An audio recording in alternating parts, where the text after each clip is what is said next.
I concur. Do you think we'll ever control the weather, or do we already control it and we don't? Well, let know me put it this way. Do you remember I think a 1997-98 film with Sean Connery, The Avengers, the British Avengers, not the. Yes. That power has already been achieved, my friend, by Sean Connery. Back in the late 90s. Yeah, and what was it? Ralph Fiennes and Uma Thurman and that. Mm-hmm. Quality flick. That is like, and I was. Oh, excuse me. Don't mind me, just choking. Sorry, I'm a stir fry. Ooh, I got a lot of spice there. Woo. Okay. Wow. Okay. Tear ducts are flowing. Yeah. But no, I remember. Yeah, I just come off watching Batman and Robin for the 5 millionth time. Also, quality flick. Yeah. Yes, indeed. You can't tell me different. No words can convince me. But yeah, no, I'm looking out my window. Bit of a storm ski on the horizon here. Gloomy state. I don't like it. It is a gloomy state. Good night to do this. Good night for a night in. Yes. Good night for a night in. And I don't know. Back in the day, I always used to enjoy nights in. And usually a night in meant video games. Yes. And meant like a video game marathon. And obviously we've talked about video games on here before. A few times, handful of times. Yeah, a few times. Once or twice. just a scotch, a dab here and there. Scooch. But one in particular that I would like to talk about today is the fabled classic Tomb Raider. Like the OG, or are we going all over the place? We touch on all installments. Well, I'm mostly going to stick to the OG, but we can certainly okay branch off and compare to the more modern ones. And maybe even touch a little bit on the movies too if we want. But I'm going to strictly talk about the original PlayStation run back in the mid to late 90s. The utter heyday. The PS1 era. Yeah, like the golden age of PlayStation. Mm-hmm. Golden age? Would you say that's their golden age? Their PS1 era? It's one of them. It's one of their. Well, it's definitely. I don't know. I feel like PlayStation kind of had, Nintendo was probably giving them a run for their money, but there was a solid, stronghold by PlayStation in the 90s. Oh yeah, I remember that was like the whole. I think that was like a whole reason like the PlayStation came about, or something like. Yeah, they it was wanted like to make like Sony approached Nintendo or something to make like a disc or a new console, but then they were like in some kind of partnership deal, and then like PlayStation was kind of shady about it. Like they had some like patents that they filed on the back end without telling them or something. I don't remember the whole story of it specifically, but it was something along those. Yeah, and not that Tomb Raider was exclusive to the PlayStation, but that's what I played it on. Yeah.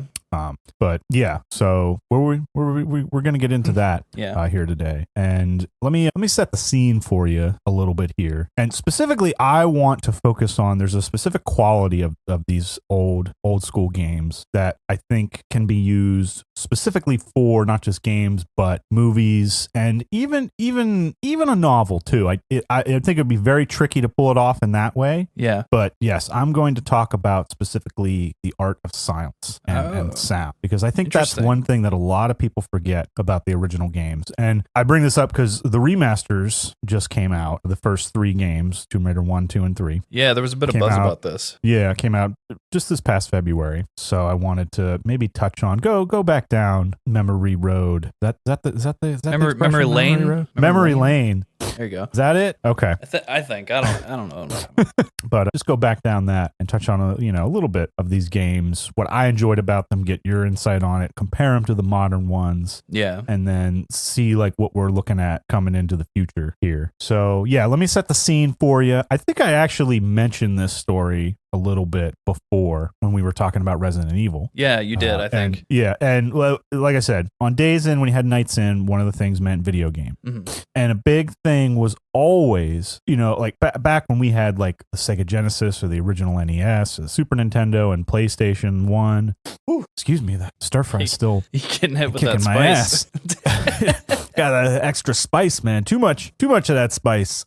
Makes everything not so nice. That does not. No, yeah. So one of the big things I remember was, look, having a big TV, you maybe only had one big TV in the house, right? Like flat screen TVs and all this stuff didn't exist. You certainly didn't have a TV in the palm of your hand. Yeah.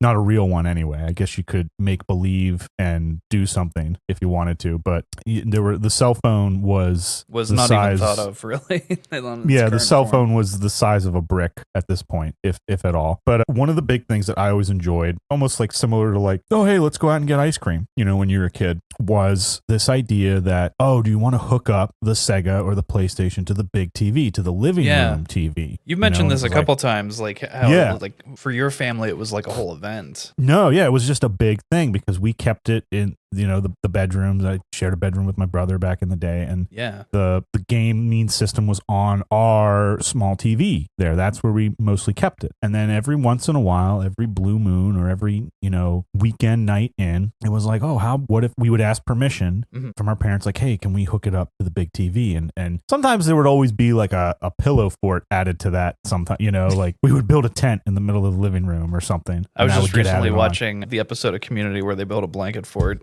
Yeah. Made me think of that. Excuse me while I take a swig of chicken. A swig of chicken? Is it like, did you blend it? Yes. No. Chicken smoothie. Chicken smoothie. Sounds like a Charlie Kelly thing. Clucks all the way down. But yeah, so we would hook it up to the big screen TV, and we're talking a tube TV still. Mm-hmm. And that was a different time, because now, I mean, I'm looking at a TV screen right now that's way bigger than that one ever was in terms of screen size. Now I have 4 of them in front of me. Yeah. And I'm not complaining. Like, I definitely enjoy the revolution of the flat screen TV and what happened with it. So much lighter and easier to move. Like the TV we had at the time, holy hell, this thing was a tank. Yeah. Like, I remember our neighbor had one of those like built wooden like things like that took up like half the room. It was a whole ordeal. You had that like embossed wood varnished all around to protect the picture tube. Mm-hmm. And it made the thing look so much bigger and heavier than it needed to be. But man, was it a piece of furniture. Just like, yeah, it literally was. So yeah, hooking it up, and we had to hook it up. There was a weird way because that TV at the time didn't have even AV input, like the yellow, red, and white input cables that you could stick in. We had to bypass AV cable jacks cord. as they're known. Yes, thank to you. The video geek nerd. I went to college. Don't worry. But you had to hook it up by using an adapter through the cable cord, and it would with the cable, and then you had to go to channel 3 to get it to work. That's where you had to go, and you had to hit the button and all that stuff. Well, so finally, the PlayStation comes out, blah blah blah, and I can remember, like I said, prefaced it with the Resident Evil. There was a day my brother and I went out to Blockbuster, a video, back when you rented videos in physical form, which that was exist. A whole different time too. Like the physical grab and go rent stuff. Yeah, that was an event in and of itself. So not only were we going out on like a weekend, Friday night, not only we had just gotten the PlayStation, I believe, and it was like, all right, we got to test out some new games, and we're gonna play it upstairs. And I remember specifically this night, I picked Resident Evil. Like I said before, if you would like to know the story behind why I picked that one, go visit the Resident Evil episode. Yeah, which is I like that episode. It was a good one. Yeah, and my brother picked Tomb Raider. I think he had heard about it from a friend at school or something, and we bring them both home, and we just have a marathon. We end up getting a memory card. This was the first time I ever heard of a memory card. Yeah, like a memory card. They were proprietary. They were proprietary at the time, right? Like they made their own. Maybe, I'm not sure. It's certainly possible. Yeah, because like now it's just like everybody gets their whole shtick is get an SD card. Everything runs on those now, but I'm pretty sure like PlayStation had like you had to buy the PlayStation. Oh yes, card. Yes, you did have to buy the PlayStation memory card. So yeah, we hook it up. We're upstairs, and lo and behold, now I know by today's standards, the graphics are not good. All right, I'll fully back you on that one. Well, like if you compare it to what's done now, for sure. Like all the systems were like bits by comparison of what you can do now. Like like we not by another token, we had talked about the Last of Us episode. Like that graphically pushed systems so far that they had to build new systems to be able to handle it. Yeah, a lot of the devs said that like it didn't run properly until they initialized it on a PlayStation 4 because like it was like stretching stretching the limits of what a PS3 could do. Oh yeah, I vaguely remember them doing like in one of their conventions, like state of play things that they do about the progression of the graphics and the computing power from like a PlayStation 1 all the way up to that time, which would have been a PlayStation 4. Yeah, and they mention it kind of briefly in that Grounded documentary for Last of Us. There's some cool technical stuff in there. But yeah, this was, so looking at Tomb Raider, we're in late 1996. We're like right before Christmas, actually. Maybe. Yeah. Well, for me, this might have been maybe early 97. I don't think it's somewhere there in that time. That was like prime 90s too. Like all like a lot of like things were coming to culmination that had been started in the 90s around like 97, 98. Oh yeah, and this was the first time I had been exposed to a 3D environmental game. Like, you know, I had so been used to and I will say this, the 2D games have aged better than the first generation 3D games. There's like a whole nostalgia thing for like the top downs and side scrollers. Like those are like Nintendo just put out a brand new side scroller Mario for like the first time in a long time. So those classic platform side scrollers with the arcade design and look and feel and the pixels, those have aged better in terms of graphics, I would say, than these first generation 3D games. But that was because it was such a huge leap. You know, you're literally going into another dimension, and into another dimension. This week on Chopped 0.30. We're going to do some interdimensional cooking with your host. Anyway, cut that out. Sometimes I feel like I have a joke and I just hope I'll come up with something good as I get to the end. But it never happens. Anyway, but this was a big impact in terms of that 3-dimensional world. You're adding like another layer of complexity to the just from the physical programming side. It's like at this time, like the graphics were like very limited by the polygons. There weren't a lot of like rounded edges. Like you had a lot of square heads and stuff, and like the amount of like I can't find the word.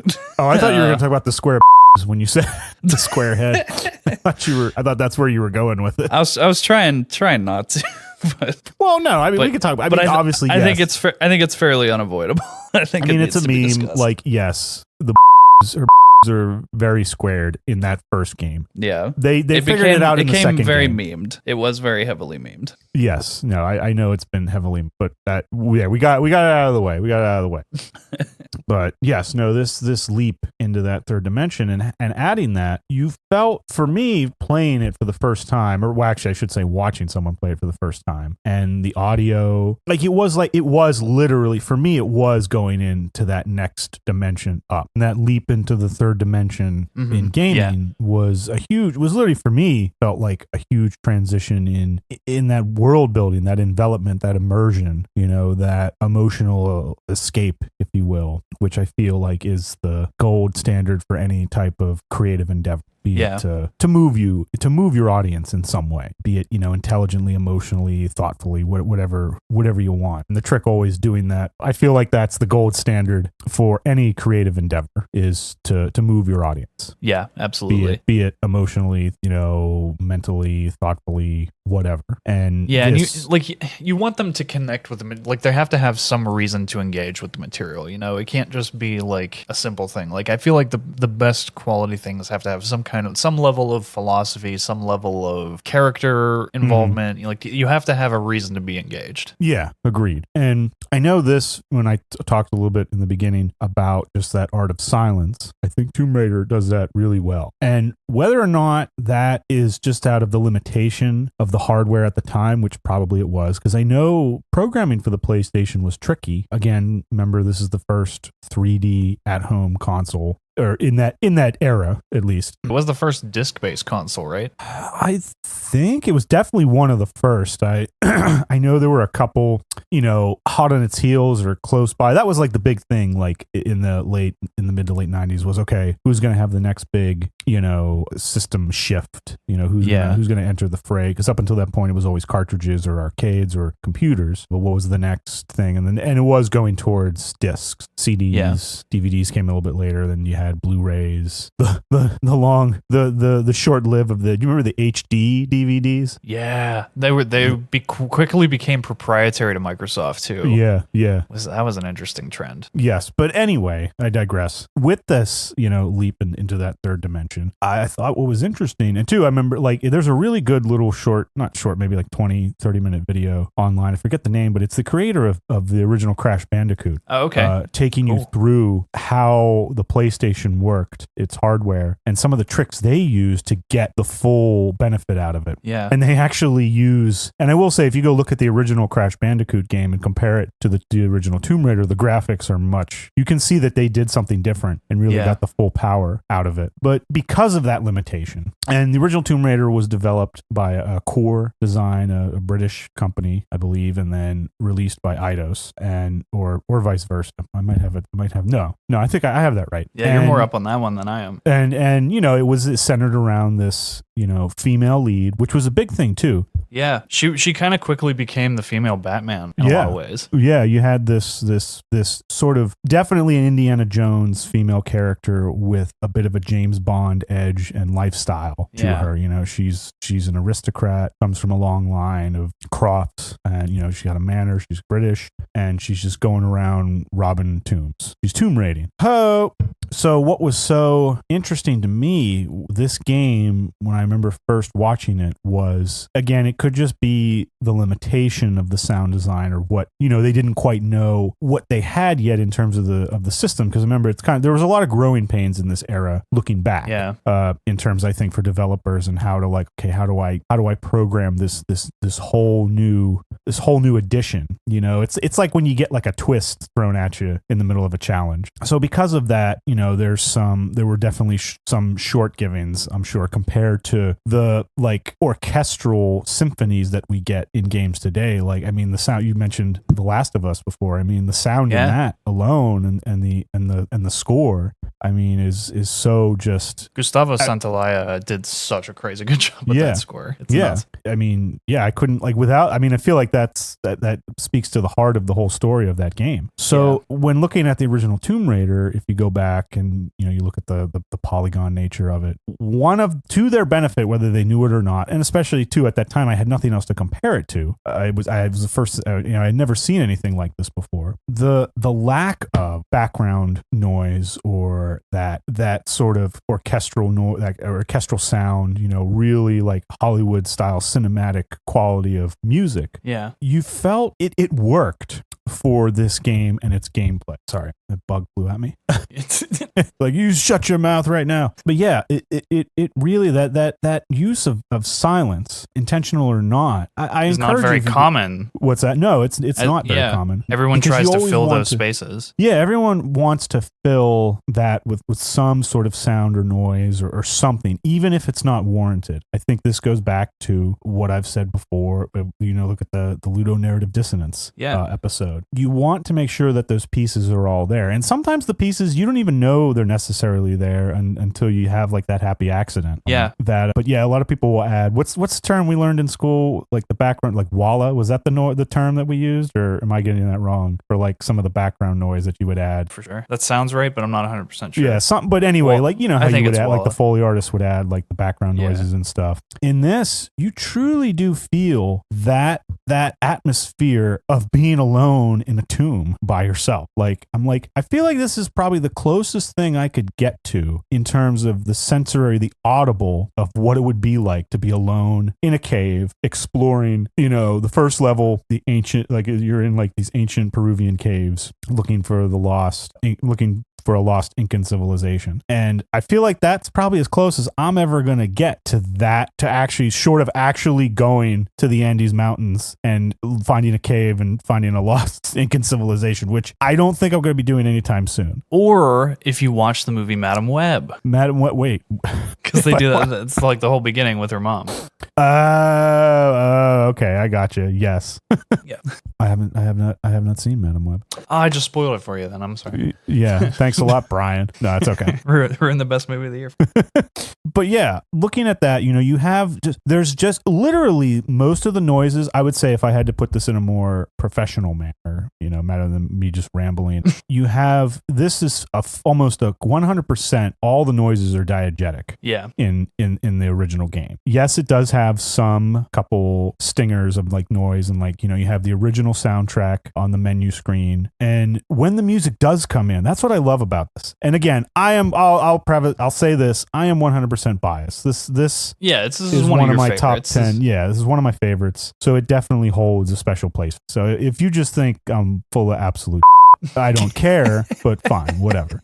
But I'm just going to go on my little rant here about this. One of the things I love, and I'm specifically going to focus a lot more on the sound design of, because, they did what they could with what they had. And even though at the time it was cutting edge compared to today, it's primitive in the technology we have now, which is strange to think because wasn't that long ago. Yeah. What I think is amazing is a lot of the noises, the sound design is strictly, I'd say, 85 to 90% diegetic noise, meaning the noises are coming from the environment or the character moving. It's nothing more than the thump of her walking. If it isn't happening in the scene, it's not creating sound. Yeah. There's not something outside the world of the game causing the noise. Like music is non-diegetic. I think we've talked about this before, diegetic and non-diegetic sounds. A little bit, yeah. I don't know if we've like dedicated a moment to discussing No, but so essentially just to catch everyone up on that. Diegetic, I don't know where the term, like the actual physical definition of the term, but when referring to filmmaking, a diegetic noise is something that emanates from something in the world of the story. A gunshot, a door slamming, car, traffic, something that, the character's interacting with. You can have diegetic music if it's coming out of a radio, someone's listening to something on their cell phone. Like, and some people can blur the line like that. Like if it's happening to the characters. Like if they're aware. Yeah. And then non-diegetic is something that is not emanating from anything in the actual world for the character, the world of the story. Like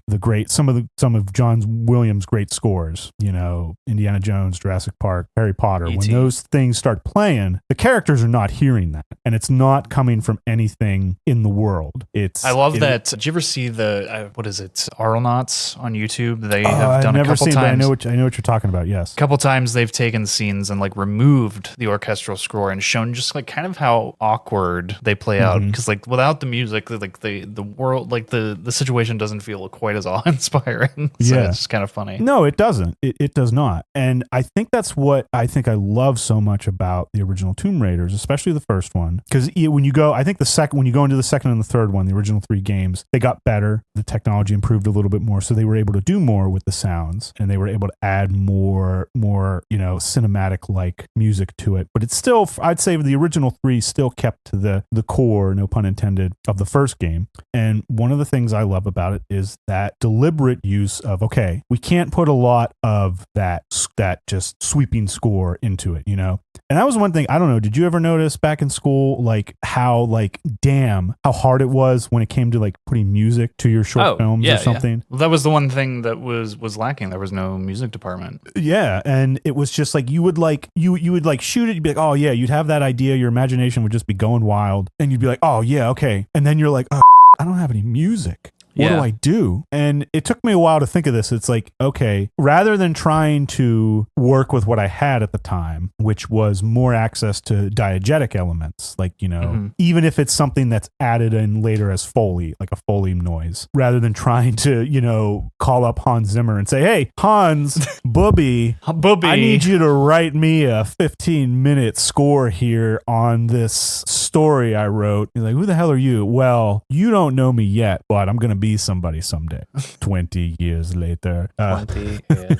But I think if I could go back and redo it, I would have focused more on, okay, how can I use what I have sound design wise? I would have given more time to sound design too. Yeah, same. That's one thing I say. Like, we talked especially in that episode with Christina, like sound is incredibly overlooked a lot of the time. And when it is, it's more noticeable than if you overlook camera. Yeah. And I do think that's that's something I would definitely encourage people if you want to do a short film or work in like, I don't know how it would work in gaming in terms of like the actual programming, but still the design of paying attention to sound as very sound imperative. Design in gaming is very fascinating for how it's coded. Yeah. Even music, like how music can repeat, like the way they code certain tracks and stuff. There's a lot of really interesting stuff there. Yeah. And with the original Tomb Raider, looking back on it now and having played through some of the remaster that they came out with, I just, that use of saying, okay, we only have really in our arsenal sound wise is the diegetic noises. We can get the footsteps, we can get the gunshots, we can get the ambiance of the caves or the ruins, the dust floating across the rocks, the water hitting the shore, the water dripping down into the ground. We have to rely on that in terms of the sound. And I think that's what they understood when they were doing this. And they were like, we have a limited number of times. Whether it was through technology, they just couldn't do it at the time. They didn't have, maybe the team wasn't big enough, budget wasn't big enough. I mean, this was the first game. It wasn't a household name yet. Lara Croft was not a known entity in 1996. This was brand new. So if you're a designer, what do you mean you've seen this? This is brand new. What do you mean you've played this? It's brand new. Brand new. Well, yeah, we have two of them. Can't have two TVs. But yeah, I thought about that before, and I was saying basically you only had maybe one big TV in the house, and every other TV, if you had another one, was like the smaller ones, like the size of a laptop screen. I think even laptop screens are sometimes bigger. Yeah, I look at a lot of the time, like it's comparable to like an iPad. Like in our house anyway. Like the TVs that we had were like small. They weren't crazy. So for me, a lot where the true, I think, masterpiece of Tomb Raider lies is, I know a lot of people get on the graphics, the old graphics, and the square.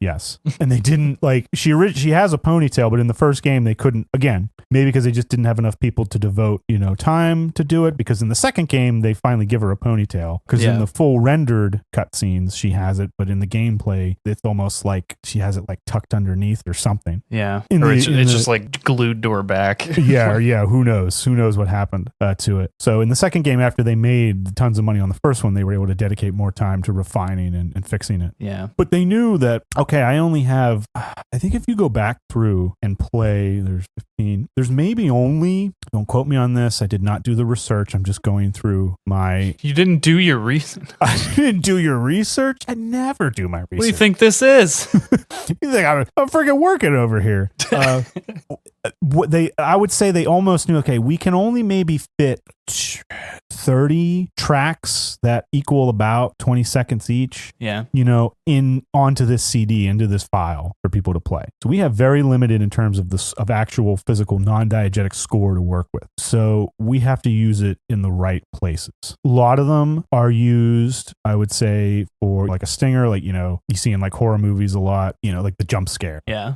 Something darts out of one area and there comes the music and it ramps you up. And they did that well, I think, in using the lack of that ability to have so much orchestral noise. They had to rely strictly on the diegetic sound and making you feel like when you're playing this game, you are in that tomb with her. It's just you and the game, nothing else. I know it doesn't have the cinematic style of the more modern ones, but there is something meditative about the original Tomb Raider game that I think I just personally love. And I think for me, if I had to pinpoint it, it's the sound design of it. The gameplay too, don't get me wrong, like that is huge. The puzzle box nature, it's a puzzle game first, and you just happen to have some action bits in it. Whereas I think the modern games, and they are great games in their own right, but the difference is they rely more on the cinematic action than that sense of exploration. In the original games, I felt like, and two, you didn't have that. There was no tutorial really. I take that back. There is a tutorial level. You can go to her now home. There is. Yeah,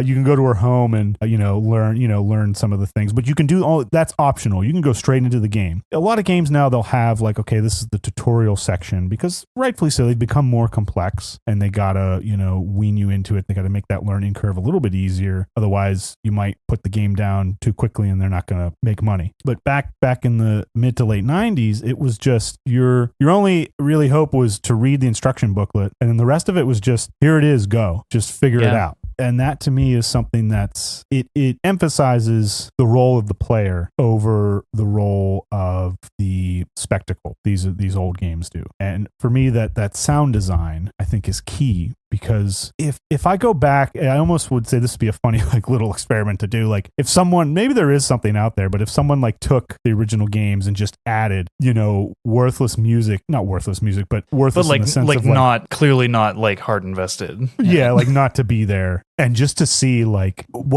how would it feel? I feel like for me it would be like I'd be like no, give me the quieter version. It's a quiet game, I'd say, in compared to not only just other PlayStation games of its era, but even modern games today. Yeah. So the sounds and the noises that you hear, they ring. You actually feel them. I believe because like you said, it was like every note that was put on there was sacred space on that. Yes. Like it was exactly. A very that's conscious perfect way to put it. Yeah, it was sacred space. They were like, okay, there was like, it's like doing poetry. You only have so many words to work with. I thought you were going to give me the George Lucas, like it rhymes. No. Poetry, it rhymes. No, this is poetry. They rhyme. No, I'm saying in poetry in the sense of, you have a limited space, a limited canvas, limited number of words to work with. So you have to be very particular in what you're going to do, how it's going to look, how it's going to sound. And so that use of noise, of sound in the original Tomb Raider games, I think just is what makes it for me. And then when you get through a level and, the cutscene kicks in and the music finally kicks in or something, it feels that much sweeter. We talk about when you're writing a story, the main character, you want if they're going to triumph in the end, you want that to feel earned. You want that bittersweet, that panache. Is that the word I'm looking for? Yeah. I'm a big believer that like in any creative medium, the more restrictions you take away, the generally worse off the product can end up sometimes. Yeah. Because it seems like a lot of the times when you see these great pieces of creativity, it's like you always hear about the adversity that the creators overcame to get it made and like all the obstacles that they fought their way through. And I feel like there's a lot less of that now because there aren't as many walls. You can do so many things now that you couldn't before. And it's an interesting twist that, the more capabilities we have, it seems like the less we're able to accomplish in a lot of ways. No, yeah. And that's what I think I like about these games. Like it makes those moments when you beat the level that much sweeter because it feels earned in the game design. The controls, I know everyone thinks they're clunky. That's those tank controls. I mean, I've never had issue with them, honestly. Yeah. Like I get it, whatever. But for me, the sound and the nature of the sandbox style of like, I'm just going to drop you in this area. I'm not going to really give you any hints or anything, and it's just go ahead and try and figure it out. It's up to you to literally solve the puzzle. Yeah, and looking back on it, it definitely is one of the few games that I can think of that does that, and the emphasis on like the less is more we've talked about before. But I think you put it perfectly. In a lot of ways, Have when you take away more restrictions, it can have an adverse effect. Yeah, actually. Yeah, it can have the inverse effect to it. You think it'll make it better, but because there's no adversity to putting out what you want, your creative product, sometimes it can feel less earned by those creating it even. Yeah. Yeah, no, definitely. I look at like some of the levels. There's something about standing in this artificial world and it's completely empty, devoid, and there's no other like human characters too. I mean, I shouldn't say no other, there's a few, but strangely few. Yeah, strangely few in the first game. Most of it is just animals or nature and some weird creatures here and there. But you certainly feel like you've stumbled upon a lost civilization. And that I think is key to think about anything when you do your work is, okay, what do I have to work with here? What is the restrictions and obviously depending on the medium you're working in, the restrictions will change and be different. But I think still there always are. It's like you want to write a book and you're not a known name author, but you want to keep it. If it's your first novel, you're trying to get it out there. You want to keep it within depending on the genre, the 50,000 to 90,000 word range, depending on like what you think you're going to write. And that is, I think that shows too, is that, okay, not only, I think this is something I struggle with too, is like if you'd like to be more creative, that production side of it, the producer, who's like, all right, guys, we have a deadline. We got to get this shot. Or it's like, no, we can't. We don't have the pressure. Money. It's the pressure cooker that makes the greatness. Yeah, that right brain, left brain combo working in tandem. Yeah. And I think the original Tomb Raider is a good example of that when it comes to, well, this is what we had to work with. We had mentioned too, I think part of the charm, and I think that this launched even kind of like a subgenre of games, was that otherworldly aspect, like that adventure. Like you feel that you've discovered this lost civilization world. I feel like games like Uncharted and several others like that, like have scratched at that, but this like kicked the door in to that whole atmosphere. Oh, it's like absolutely. You kind of feel like you walked into Raiders of the Lost Ark, and that's worth its weight in gold. Like, oh, right there. No, 100%. Yeah, well said. Yeah, and because it was one of the first ones for me that added that third dimension, you needed the sound design to step up. But what I tip my hat to is like, how does the sound design step up when they're also limited to, when you think about it, as to like, okay, this can hold a lot of memory for what we were used to back then, but it still has its limitations, and it's like, okay, what are we going to use here, and how are we going to do it well? And I think, you know, I'm hitting the same note home here, but the sound design in this, I think, is what really makes it. Well, yeah, it's like each piece has its one thing that shines through, and I think when it's something that does really drive home how a technical aspect can work and why a certain philosophy in a creative work just makes things click together, it's like it sells the world, and that's not an easy thing to do. No, especially I think it's even harder in video games comparatively to like I would agree, film or TV shows, what have you. So when something like that does click, and it is a very different philosophy from the way certain things or other things have done, I think it can be jarringly grabbing that way.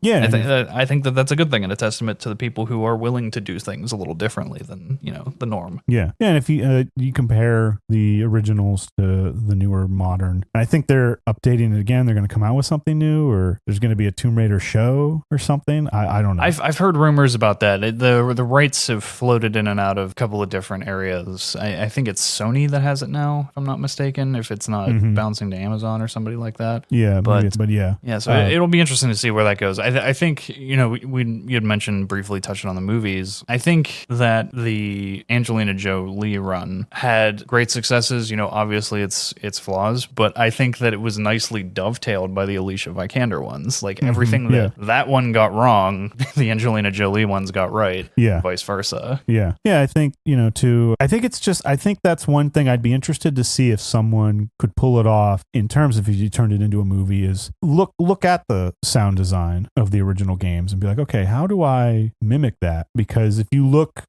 were to take, here's something just simple to do. If you have the ability, you just go on YouTube, look at the original first level of the first game. It's called Caves. That's the name of the first level. Yeah. Play it. I would recommend you to actually play it, because I feel like you'll get a better thing. But if you can't just watch something online of it, and then go and play the one that sticks in my mind is from Rise of the Tomb Raider, the second of the newest trilogy, and play the first level in that. And just, there's a stark contrast in terms of the sound, because in the second one, again, it's not fair to compare two very vastly different generations of gaming, but in that second version, you have just, I feel like I get, one of the things I didn't like about it was I'm being bombarded constantly by just not only like diegetic noise. I think if I remember correctly, there's like a chopper following you and it's firing left and right into a cave, and there's the soundtrack is just blaring, and I'm like, oh, whoa, maybe I'm just getting old, but for me, Tomb Raider was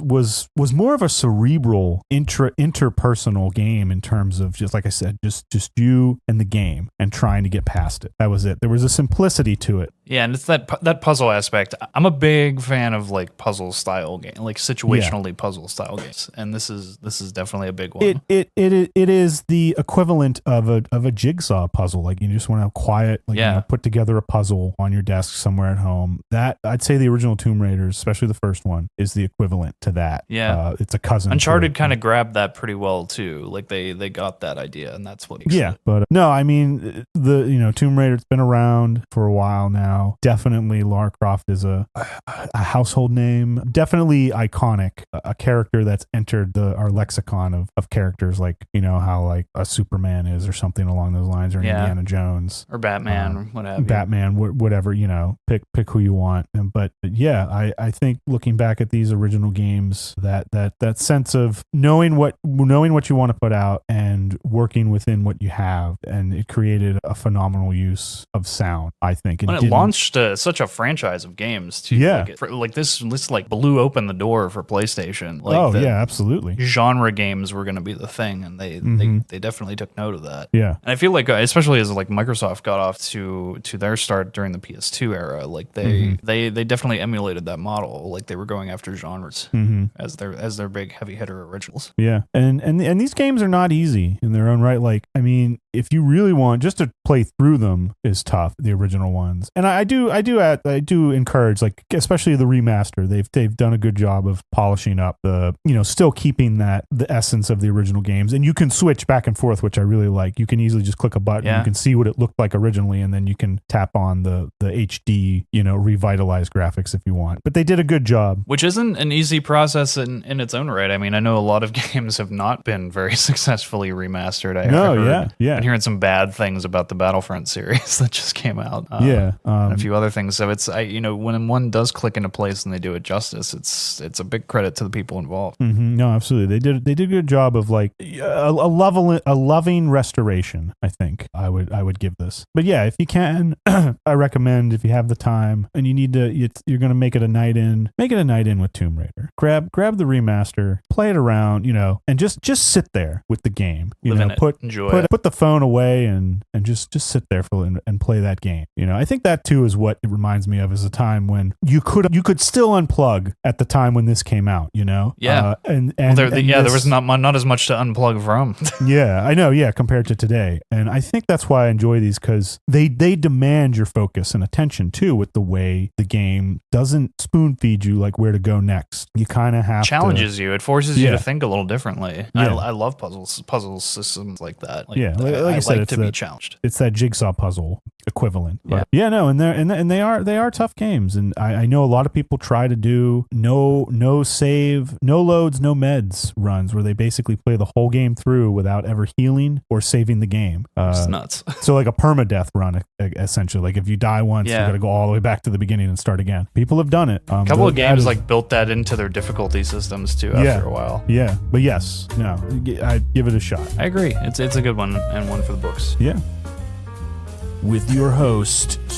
Anyway, cut that out.